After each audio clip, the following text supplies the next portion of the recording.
Friends, welcome back to Sai Surya cooking channel. ఈ రోజైతే చింతపండు పులిహోర చేసి చూపిస్తానండి. లెమన్తో కూడా చేసుకోవచ్చు, అలాగే మ్యాంగోతో కూడా చేసుకోవచ్చు.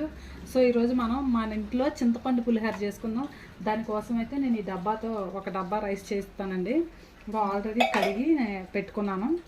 తర్వాత నెక్స్ట్ వాటికి కావాల్సిన అన్ని ఇంగ్రీడియంట్స్ తెలుసు కదా, శనగపప్పు, మినపప్పు, ఆవాలు, జీలకర్ర, ఎండుమిర్చి, అలాగే పల్లి, అలాగే పచ్చిమిర్చి, అల్లం ముక్కలు, కరివేపాకు, చింతపండు. ఓకేనండి, ప్రాసెస్ స్టార్ట్ చేద్దాం. ఓకేనండి, స్టవ్ వెలిగించుకొని మనం రైస్ అయితే ఫస్ట్ ఉడికించుకుందాం. తర్వాత ఇప్పుడు ప్రాసెస్ అంతా స్టార్ట్ చేద్దాం. ఇప్పుడు ఆ రైస్ ఉడికేలోగా మనం స్టవ్ వెలిగించుకొని పోపు కూడా రెడీ చేసుకుందాం. స్టవ్ వెలిగించుకొని ఒక కడాయి పెట్టుకుందాం.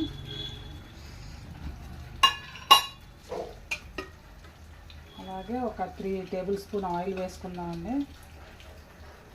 పులిహోర కదా, కొంచెం ఎక్కువ ఉంటే బాగుంటుంది. సో రైస్ అయితే మనం డైలీ రెగ్యులర్గా తింటాం కదండి, ఆ రైసే చేసుకుంటే బాగుంటుంది. వేరే ఏమి బాస్మతి రైస్ అలాంటివి పులిహోరకి బాగోవు. సో ఇందాక చెప్పాను కదండి, ఈ డబ్బాతో ఒక డబ్బా రైస్ అంటే కొంచెం తెలియని వాళ్ళు అయితే ఒక 2 డబ్బా వాటర్స్ అయితే సరిపోద్ది, 2 డబ్బా నీళ్ళు అయితే. కొంచెం ఎక్స్పీరియన్స్ ఉన్న వాళ్ళకైతే చెప్పనవసరం లేదు కదండి. ఓకేనండి, ఆయిల్ హీట్ ఎక్కుతుంది కదా, ఇప్పుడు మనం ఒక్కొక్కటిగా వేసుకుందాం. కొద్దిగా శనగపప్పు వేసుకుందాం. అలాగే నెక్స్ట్ కొద్దిగా మినపప్పు,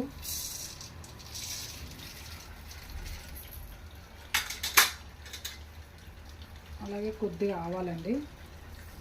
ఒక 2 స్పూన్స్ వేసుకోండి, అంటే ఒక 1 స్పూన్ వేసుకోండి, 2 కాదు కానీ. ఓకేనండి, నెక్స్ట్ పల్లీలు వేసుకుందాం.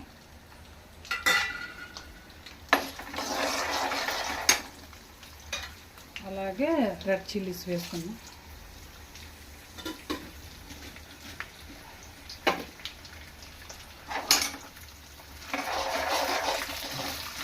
కొద్దిగా ఇంగు వేసుకుందామండి, అంటే నచ్చితే వేసుకోవచ్చు, లేకపోతే లేదు. కొద్దిగా పులిహోర కదా, బాగుంటుంది. మరీ ఎక్కువ వేసుకుంటే హీట్ ఎక్కువ చేసేస్తుంది. సో ఇవి ఫ్రై అవుతున్నాయి కదండి, ఇప్పుడే ఇందులోనే మనం పసుపు అన్నీ కూడా వేసుకుందాం. రైస్లో ఉడికేటప్పుడు కూడా వేసుకోవచ్చు అండి పసుపు, ఇలా కూడా వేసుకోవచ్చు. సో ఒక 1 స్పూన్ వేసుకోండి. చింతపండు మాది కొంచెం కలరు పాతది కదా, సో డామినేట్ చేసేస్తుంది కలరు. నెక్స్ట్ కట్ చేసి పెట్టుకున్న అల్లం, పచ్చిమిర్చి ముక్కలు వేసుకుందాం.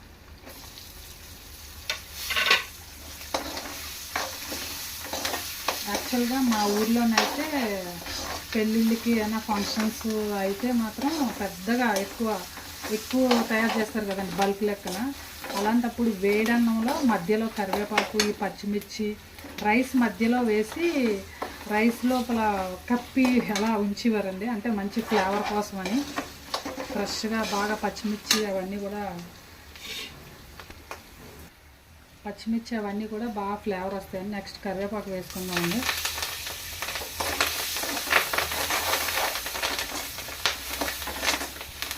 ఫైనల్గా ఈ పోపు అంతా వేగిపోయింది కదండి, దీన్ని వేరే గిన్నెలో ట్రాన్స్ఫర్ చేసుకొని సేమ్ మళ్ళీ ఇదే కళాయిలో చింతపండుని కూడా ఉడికించేసుకుందాం. ఓకేనండి, ఆ పోపు అంతా తీసుకున్నాం కదా, నానబెట్టుకున్న చింతపండు కూడా ఇందులో వేసి ఉడికించుకుందాం.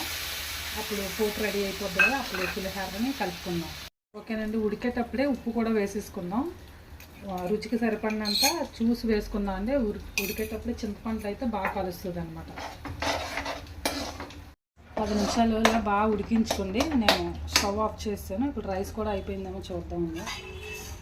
ఆల్మోస్ట్ అంటే కొద్దిగా పలుకుగా ఉన్నప్పుడే గంజిని కొద్దిగా వస్తే వంచేసుకోండి, లేదంటే పొడి పొడిలు ఆడితేనే పులిహోర బాగుంటుంది కదండి. సో రైస్ కూడా కుక్ అయిపోయింది, ఇది కూడా స్టవ్ ఆఫ్ చేసుకున్నాం. పులిహోర ప్రాసెస్ స్టార్ట్ చేద్దాం. ఓకేనండి, పోపు రెడీ అయిపోయింది కదా, ఇదో రైస్ కూడా ఇలా పొడి పొడిలు ఆడుతుంటే బాగా వస్తుంది మనం కలుపుకుంటే. చూసారా, వేడిగా ఉంది కదా, ఇలా అంతా ఇందులో వేసుకొని చింతపండు కూడా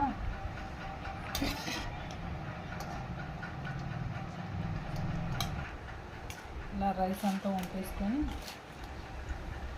వేడిగా ఉంది కదండి, చెయ్యి కాలుతుందని. చూసారా, పసుపు చింతపండు ఉడికించేటప్పుడు కూడా వేసుకోవచ్చు, పసుపు, పచ్చిమిరపకాయలు ఇలా కూడా వేసుకోవచ్చండి. లేదు రైస్లో కూడా వేసుకోవచ్చు. రైస్లో వేసుకుంటే పసుపు అంతా ఇంకా బాగా పడుతుంది. మేమైతే అలాగే చేస్తామండి, అలా కూడా చేస్తాం. అదే రైస్లో అయినా ఎక్కువ అయితే రైస్లో వేసి ఉడికించేస్తాం. ఇలా తక్కువ చేసుకుంటే ఆయిల్లో పోపు అంతా వేయించేటప్పుడు వేసుకుంటాము. సేమ్ ఇలాగా ఈ చింతపండును ఉడికించుకున్నాం కదా, మొత్తం అంతా ఇలా చింతపండు అంతా మెత్తటి పేస్ట్ అంతా తీసుకొని ఆ చింతపండు ఉంటుంది కదండి, అదంతా కూడా పక్కన పెట్టేసుకుని, లేదు ఇలా కొంచెం చిల్లులది ఏదైనా ఉంటుంది కదండి, జిబ్బరేకు లాంటిది, అలాంటి దాంట్లో కూడా ఇదంతా పేస్ట్ని తీసేసుకోవచ్చు, ఈజీ అయిపోతుంది. సో ఇదంతా మనం బాగా కలుపుకుందాము. చింతపండు అంతా బాగా ఇలా ఈవెన్గా మొత్తం రైస్ అంతా కలిసేలాగా కలుపుకోండి. అంటే చింతపండు గుజ్జు బాగా మనకి గరిటతో హస్తంతో కలపడానికి వీలు పడదు కదండి సరిగ్గా, అప్పుడు ఇది ఇలా ఉండిపోద్ది మధ్యలో. సో అలాంటప్పుడు మనం చేతితోనే బాగా కలిపేసుకోండి. లెమన్ అనుకోండి ఈజీగా అయిపోద్ది. చింతపండు కంటే ఉడికించిన తర్వాత అది రైస్లో ముద్దలా ఉండిపోకుండా మొత్తం ప్రతి చోట బాగా కలుపుకుంటే రెడీ అయిపోద్దండి పులిహోర. అలాగే చక్కగా లెమన్ పులిహోర, మ్యాంగోతో అయితే మ్యాంగో సీజన్లో చాలాసార్లు చేసుకుంటామండి మేమైతే. చాలా బాగుంటుంది మ్యాంగో పులిహోర కదా. ఎనీవే ఫైనల్గా పులిహోర రెడీ అయిపోయిందండి. వేడి గుమగుమలాడే రుచికరమైన చింతపండు పులిహోర రెడీ. ఓకేనండి, ఫైనల్గా కంప్లీట్ అయిపోయింది చింతపండు పులిహోర రెడీ. మీరు కూడా మీ ఇంట్లో ట్రై చేసి టేస్ట్ చేసి అలాగే మీ ఫ్రెండ్స్కి కూడా షేర్ చేయండి. నచ్చితే కనుక ఒక కామెంట్ కూడా పెట్టండి. Like and subscribe my channel. Bye friends, మళ్ళీ నెక్స్ట్ వీడియోలో ఇంకో వంటతో కలుద్దాం.